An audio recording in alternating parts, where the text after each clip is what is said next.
Nah, kita mau cari yang Islam mana lagi? Itu sudah Islam luar biasa. Nah, kalau sudah ro'iyah jangan ribut saling mengkafirkan, karena kafir itu saling menyerang.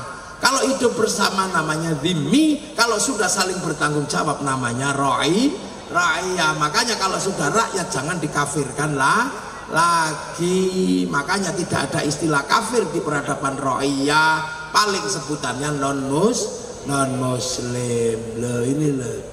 Maka kiai-kiai sepuh nggak ada yang kafir, nggak ada. Itu biasanya yang baru-baru. Iya lah. Ra'iyah itu kalau ngumpul bicarakan nasibmu baik-baik. Al-Quran mengajarkan wasyawirhum fil amri, maka pertemuan para ra'iyah namanya musyawarah. Quran.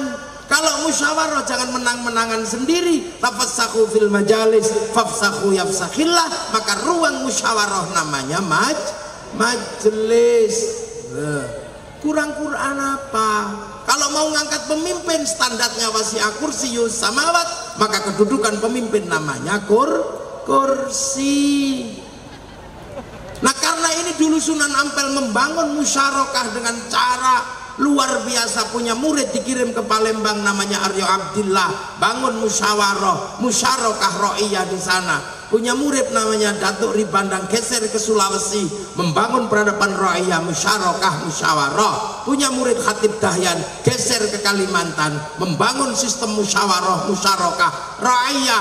Maka ketika kemudian bangsa ini mampu membangun teritori ra'iyah, musyawarah yang dibangun oleh para wali, maka kawasan yang dibangun oleh para wali disebut wilayah, karena al-wali meninggalkan wilayah, dan wilayah itu dikasih nama Negara Kesatuan Republik Indonesia.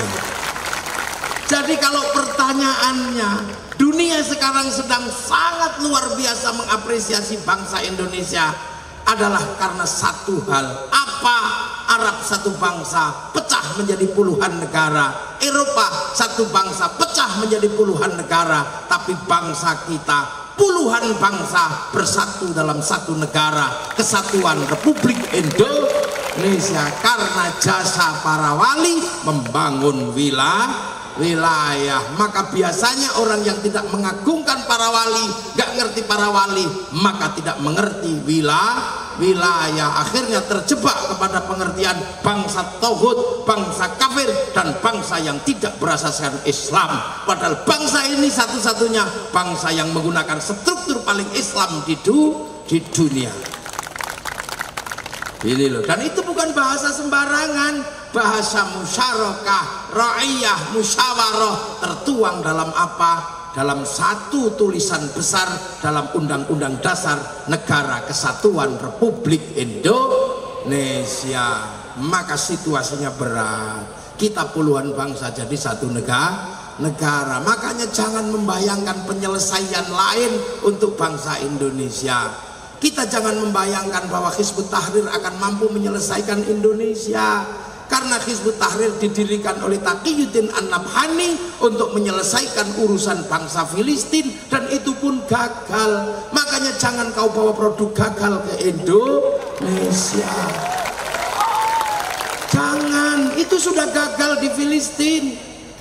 Kemudian ada namanya Ikhwanul Muslimin, didirikan oleh Hasan al-Banna untuk menyelesaikan problem Mesir, dan itu gagal. Maka jangan kau bawa ke sini.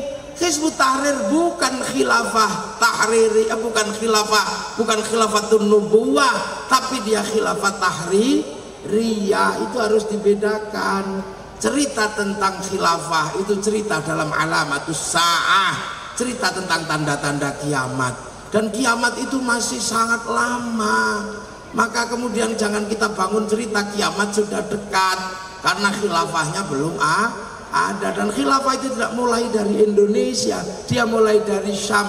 Jadi nggak usah ribut di Indonesia, nggak di sini. Biasa aja. Makanya ya Allah, kadang saudara-saudara kita ini terlalu cepat bayangkan kiamat masih lama. Makanya kalau kemudian kiamat masih lama, maka gagasan khilafah dipercepat. biar terlihat cepat, maka dibangun cerita kiamat sudah dekat. Tapi sudah terlanjur bangun cerita Dajjal, tapi kiamatnya masih jauh, Dajjalnya nggak keluar-keluar. Karena Dajjal gak keluar-keluar, akhirnya makna Dajjal berubah. Yang awalnya bermata satu tulisannya kafir, sekarang ada Dajjal dimaknai Amerika, dimaknai Cina. Jangan begitu. Kiamat masih jauh, masih panjang, masih ada santri yang berzikir, masih ada pondok pesantren. Nah, inilah yang kadang nggak kita pahami, ya. Maka jangan bawa-bawa cara penyelesaian. Hizbut Tahrir nggak bisa menyelesaikan Filistin, jangan dianggap bisa menyelesaikan nggak sanggup. Sana satu bangsa jadi puluhan negara, kita puluhan bangsa jadi satu negara kesatuan Republik Indonesia. Maka penyelesaiannya penyelesaian bersama. Bendera penyelesaian Nusantara adalah merah putih, bukan bendera NU. Kalau bendera NU yang miliki cuma orang NU. Bendera Muhammadiyah punyanya orang Muhammadiyah. Bendera Coca-Cola punyanya orang Coca-Cola. Tapi yang mempersatukan bangsa ini itu merah putih, karena puluhan bangsa. Belanda paling marah sama merah putih. Merah putih berkibar, ditembak. Akhirnya para pendiri bangsa mengibarkan merah putih di atas rumah. Belanda masih curiga tiangnya dikasih tebu, masih curiga dikasih pisang, masih curiga dikasih kelapa, masih curiga dikasih padi, masih curiga datang ke rumah bawa tumpeng sama ingkung. Makan habis, ternyata Belanda cuma mau makan. Tapi hati-hati, kami punya siasat. Makanan kami habis, padi kami mengering, tebu kami mengering, kelapa kami mengering, pisang kami rontok, tapi kami masih punya sisa yang tegak, namanya merah putih. Makanya itulah bendera bangsa ini. Akhirnya Belanda marah selalu dengan merah putih, ditambahilah dengan bendera biru. Karena ditambah biru, santri lantas berdiri menyobek warna biru. Akhirnya terjadi peristiwa besar, perang sekutu di Surabaya. Ketika tidak ada yang sanggup menahan perang itu, yang berani mengambil alih perang adalah santri Nahdlatul Ulama yang dipimpin Kiai Hashim, bikin resolusi jihad tanggal 22 Oktober 1945. Karena adanya resolusi santri tanggal 22 Oktober, maka meledaklah peristiwa 10 November. Tanpa 22 Oktober tidak ada 10 November. Maka selain Hari Pahlawan, 22 Oktober diperingati menjadi Hari Santri Indonesia. Dan perang besar mempertahankan merah putih, ribuan nyawa untuk mempertahankan itu. Anak milenial tidak mengerti, karena merah putih bagi anak milenial hanya berharga 50.000. Makanya kadang anak milenial nggak ngerti kalau merah putih dulu minta darah dan nyawa, sekarang merah putih hanya minta kita mengangkat tangan. Makanya banyak yang beralasan musyrik, banyak yang beralasan bid'ah. Ini pasti waktu zaman perang nenek moyangnya tidak ikut perang. Ini bangsa bersama. Dan sekarang bangsa ini pelan-pelan menjadi bangsa yang kuat. Jangan percaya kalau ada yang cerita ini bangsa semakin jelek. Gimana bangsa semakin jelek? Orang umroh tambah banyak, orang makan tiwul sudah mulai tidak ada, butuh apa saja ada. Jangan kepancing jelek. Untuk apa? Biar kita meriang, akhirnya kita mati. Ya, karena bangsa ini dari dulu menjadi mimpi semua orang. Bukan cuma kita yang bermimpi memiliki bangsa ini. Dulu ada bangsa besar namanya bangsa Yunani, punya Tuhan namanya Zeus, punya istri perempuan namanya Hera. Antar Tuhan menikah punya anak Hercules. Itu punya bangsa besar. Itu kemudian Plato bercerita ada negara namanya Atlantis. Tapi Atlantis ketika ditanya di mana, dia sebut Atlantis sudah hilang. Atlantis itu negara di mana airnya tidak pernah membeku, hawa tidak pernah panas, tidak pernah dingin, matahari selalu hadir pagi sore terbenam. Dan mereka dan negara ini punya daun tidak pernah rontok. Eropa tidak seperti itu, kehilangan matahari, daunnya rontok, sungainya membeku, hawa kadang ekstrim dingin. Maka Yunani mengirim Ptolemaeus untuk mencari tanah surga itu. Ptolemaeus menemukan kawasan namanya Argir atau Jabadium. Tapi ketika Yunani mau pindah, perang Kreta sama Sparta, sehingga gak jadi perang. Akhirnya Mu'alim kapalnya Bartolomius yang pindah ke kawasan Argir Jabadiu, bahwa seluruh bangsanya namanya bangsa Weda, dipimpin Kudunga, transit di sebuah pulau namanya Maldives yang dikenal dengan Maladewa, bangun kerajaan Salangkanaya. Anaknya akhirnya boyong satu negara ke kawasan timur Kalimantan namanya Kutai Kartanegara, membangun kawasan di situ rajanya Mulawarman. Anak Mulawarman gak sanggup mencari tanah surga, bergeser anaknya namanya Dewa Warman ke ujung kulon, bangun Salukonegoro. Punya anak namanya Purnawarman masuk pedalaman Jawa Barat, punya anak namanya Sinasanaha masuk Galuh, punya anak namanya Sanjaya, bangun peradaban namanya Mataram, dan dari situ lahirlah bangsa besar namanya Nusantara. Yang namanya Balaputra Dewa bangun Sriwijaya, yang namanya Sindok bangun Kadiridoho, yang namanya Kertanegara bangun Singasari. Akhirnya bangunlah kerajaan besar namanya Majapahit, dari Sabang Merauke sampai Madagaskar. Dan yang harus diingat, desainer Majapahit sebagai negara besar orang Madura namanya Arya Wira Raja. Nih Jolali, oh anak milenial nggak ngerti sama sekali. Karena anak milenial ini anak baru yang sama sekali sudah nggak, yang jauh sekali dengan dunia nyata. Dunia anak milenial itu ada di handphone. Ini dunia anak milenial. Dulu orang kalau kemana-mana dengan mata kepala, kita pengen lihat Afrika mesti nengok Afrika, kalaupun tidak harus menunggu flora dan fauna. Nanti lihat gajah, sekarang nggak perlu kemana-mana, tinggal ketik gajah Afrika keluar. Tengu Afrika keluar, mau iseng bokong India keluar. Maka anak milenial ini menjadi anak yang aneh. Kalimat-kalimat milenial bukan lagi seperti kalimat yang dulu. Kalaupun merayu anak milenial tidak indah. Dulu kita kalau ingin berpacaran tunggu matahari purnama. Sekarang ada listrik, sudah tidak butuh rembulan. Maka nggak ada rayuan rembulan. Rayuan sekarang tidak nyata. Anak-anak milenial kalau merayu kekasihnya aneh. Mas, apa? Eca, apa? Kita nanti jangan lewat selatan ya. Kenapa kita nggak boleh lewat selatan? Karena kalau lewat selatan aku nggak mampu mengutarakan isi hatiku. Anak milenial. Apakah bapakmu sipir penjara? Kenapa? Karena kau mampu memenjarakan aku dalam hatimu. Ini anak milenial. Nah, anak-anak seperti ini kadang lupa bahwa apapun yang kita lakukan, terbang ke Eropa, kemanapun kita bisa berpikir, kemanapun kita bisa berbuat asal bisa berselancar di dunia maya. Tapi kenyataan yang nggak bisa kita lampaui, pergi kemanapun melampaui batas negara, kita selalu ditanya identitasmu mana, pasportmu mana.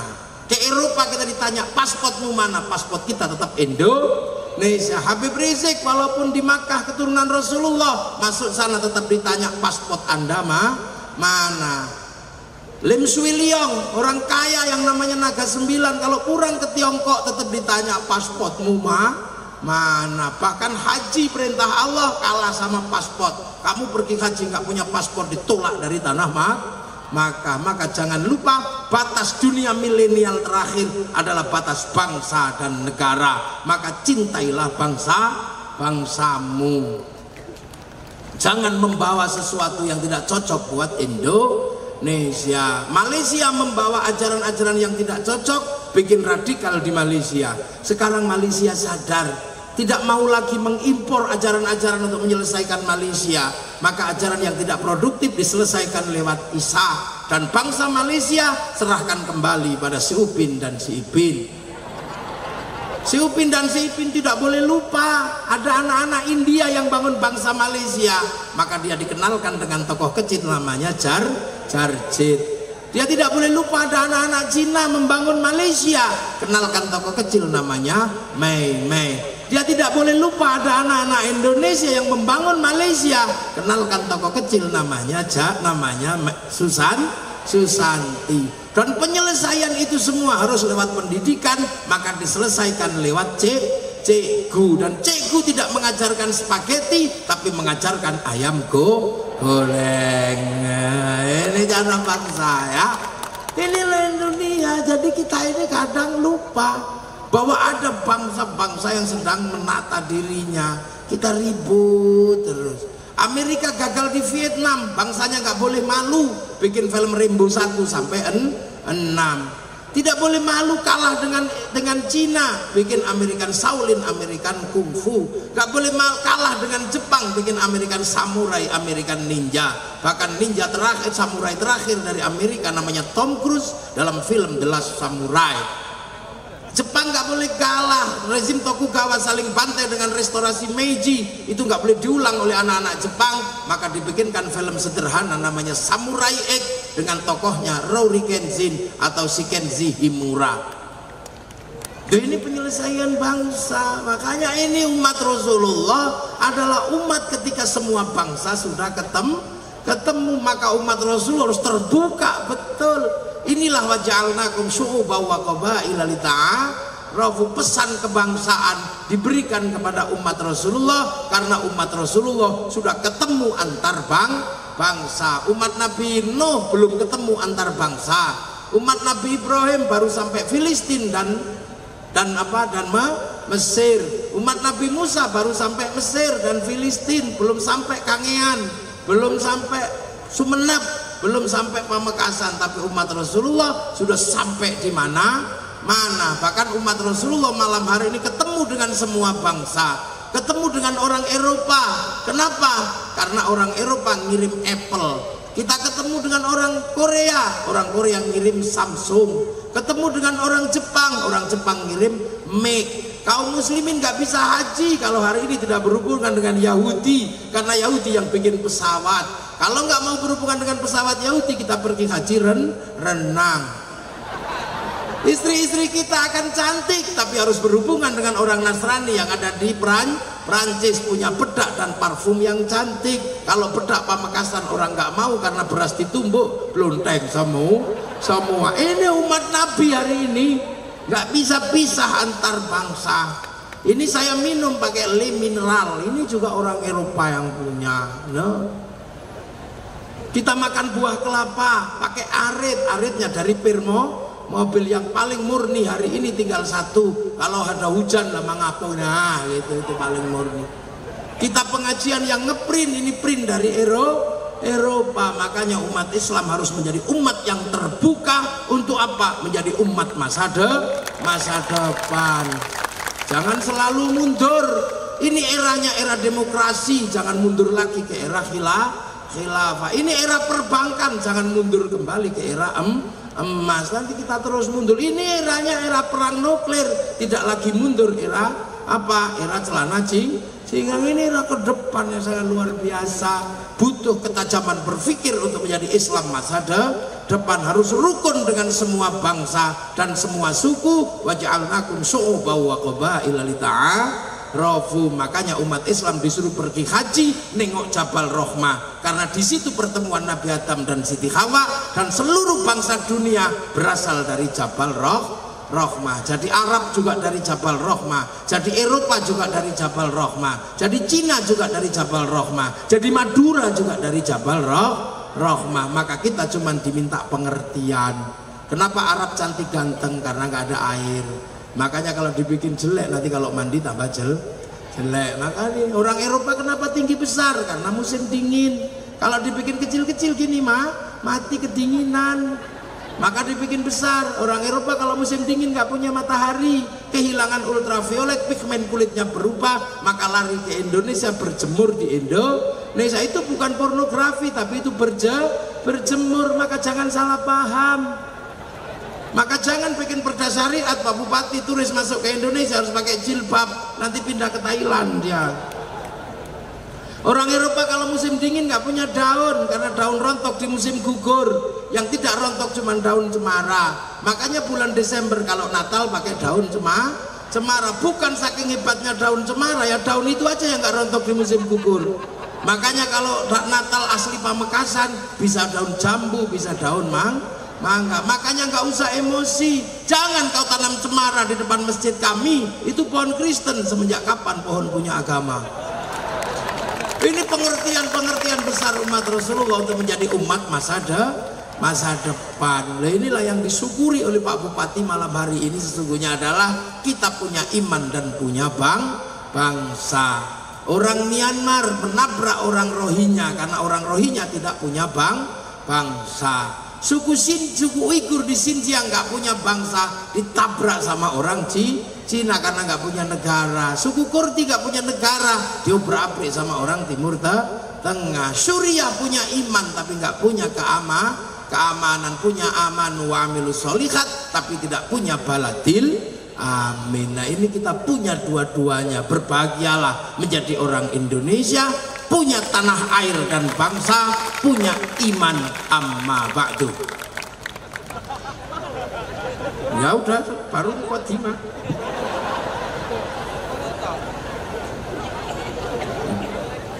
Jam berapa? Oh, jam wis to meneng.